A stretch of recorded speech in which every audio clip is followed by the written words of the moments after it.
ঊর্ধ্বতন কর্তৃপক্ষের অনুমতি ছাড়া আমি আপনার কোনো কথা বলতে আমি ইচ্ছুক নাই।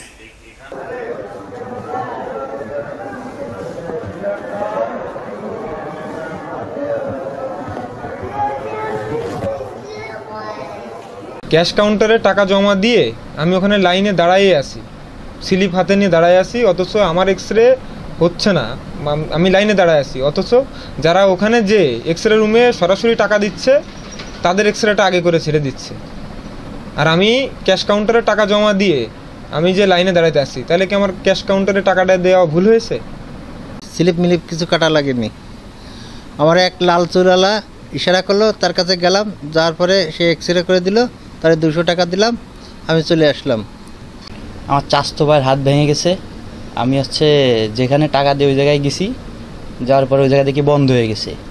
তারপরে আপনার ওখান থেকে একটা লোক বলল যে ভিতরে যান, যাই টাকা দেন, দিলে করে দেবে।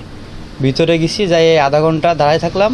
দাঁড়ায় থাকার পরে ওই জায়গায় 200 টাকা দিছি, দেওয়ার পরে উনি আর কি করে দিচ্ছে এই সময়টাই। 6000 mAh ব্যাটারির one and only power master NextG N73। আসলে এই ব্যাপারে মানে বলার আগে আমাদেরকে একটু যাচাই করতে হবে যে আপনার অভিযোগটি সত্যতা যাচাইপূর্বক যদি সত্যতা পাওয়া যায়, আমরা মানে প্রচলিত আইন অনুযায়ী অবশ্যই তাদের বিরুদ্ধে ব্যবস্থা নেওয়া হবে, এবং এটা যদি মানে প্রমাণিত হয় ভবিষ্যতে যাতে এরকম মানে কর্মকাণ্ড যাতে না হয়, সে ব্যাপারে কর্তৃপক্ষের সাথে কথা বলে বা হসপিটাল মানে তত্ত্বাবধায়ক স্যারের সাথে কথা বলে আমরা প্রয়োজনীয় ব্যবস্থা গ্রহণ করব।